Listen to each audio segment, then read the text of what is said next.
ভাবুন তো, আমাদের দেশে যদি কোনো জায়গায় এমন বিশাল পাথর পাওয়া যায় যার একটার ওজন কয়েকশো হাতি মিলেও টানতে পারবে না। ঠিক এমনই এক রহস্য লুকিয়ে আছে লেবাননের একটি জায়গায়, যার নাম বালবেক। এই বালবেক এমন এক জায়গা যেখানে গিয়ে বিজ্ঞানী আর গবেষকরাও অবাক হয়ে যান, কারণ এখানে এমন সব বিশাল পাথর দিয়ে নির্মাণ করা হয়েছে যেগুলোর ওজন 800 থেকে 900 টন, এমনকি কিছু পাথর 1000 টনেরও বেশি। বুঝতে সহজ করে বললে, একটা পাথরের ওজন প্রায় 150 থেকে 200টা ট্রাক একসাথে দাঁড় করালে যত হয় তার কাছাকাছি।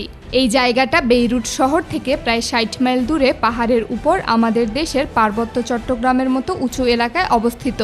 এখানে যাওয়া খুব সহজ নয়, অথচ হাজার হাজার বছর আগে মানুষ সেখানে গিয়ে কিভাবে এত বিশাল নির্মাণ করেছে এটাই সবচেয়ে বড় প্রশ্ন।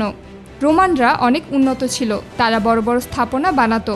বালবেকেও তারা একটি বিশাল মন্দির বানায় যার নাম জুপিটারের মন্দির। কিন্তু আসল রহস্য লুকিয়ে আছে এই মন্দিরের নিচে। মন্দিরের নিচে আছে ট্রিলিথন নামে 3টি বিশাল পাথর। প্রতিটির দৈর্ঘ্য প্রায় 62 ফুট, মানে আমাদের দেশের একটা বড় বাসের চেয়েও অনেক বড়, আর ওজন প্রায় 900 টন। তুলনা করলে মিশরের পিরামিডে যে বড় পাথর ব্যবহার করা হয়েছে এগুলো তার থেকেও অনেক বেশি ভারী। এখন ভাবুন, এই পাথরগুলো কয়েক কিলোমিটার দূরের খনি থেকে আনা হয়েছে। অসমান পাহাড়ি পথ দিয়ে এই বিশাল পাথরগুলো টেনে আনা হয়েছে, তারপর এগুলোকে আবার 30 ফুট উঁচুতে তুলে বসানো হয়েছে। সবচেয়ে অবাক করার বিষয় হলো, এই পাথরগুলো এত নিখুঁতভাবে বসানো হয়েছে যে তাদের মাঝখানে একটা কাগজও ঢুকানো যায় না। আপনি যদি ইটের দেয়াল দেখেন সেখানে ফাঁক থাকে, কিন্তু এখানে প্রায় কোনো ফাঁকাই নেই। আরও অবাক করার মতো বিষয় হলো, এই পাথরগুলো দেখা যায় না, কারণ এগুলো মাটির নিচে রাখা হয়েছে। মানে এত কষ্ট করে এত বড় পাথর এনে শুধু মাটির নিচে লুকিয়ে রাখা হয়েছে। এখন প্রশ্ন আসে, কেন? রোমানরা সাধারণত তাদের সব কাজের হিসাব লিখে রাখত, কিন্তু এখানে তারা কিভাবে এই কাজ করলো তার কোনো তথ্য নেই। এমনকি তাদের সবচেয়ে বড় ক্রেনও মাত্র 60 টন ওজন তুলতে পারত। তাহলে 900 টনের পাথর তারা কিভাবে তুলল? এই জায়গায় আরেকটা বিষয় চোখে পড়ে, নিচের পাথরগুলো খুব উন্নতভাবে কাটা, কিন্তু উপরের পাথরগুলো কিছুটা অসমান্তরাল। এই পাথরগুলোর উপর কিছু দাগ দেখা যায়, একদম সোজা সমান্তরাল দাগ। দেখতে অনেকটা এমন যেমন আমরা কাঠ কাটার মেশিনে দাগ দেখি। এই দাগগুলো এত নিখুঁত যে মনে হয় মেশিন দিয়ে কাটা হয়েছে। এমন দাগ শুধু এখানে না, চীন আর জর্ডানের কিছু প্রাচীন জায়গাতেও পাওয়া গেছে।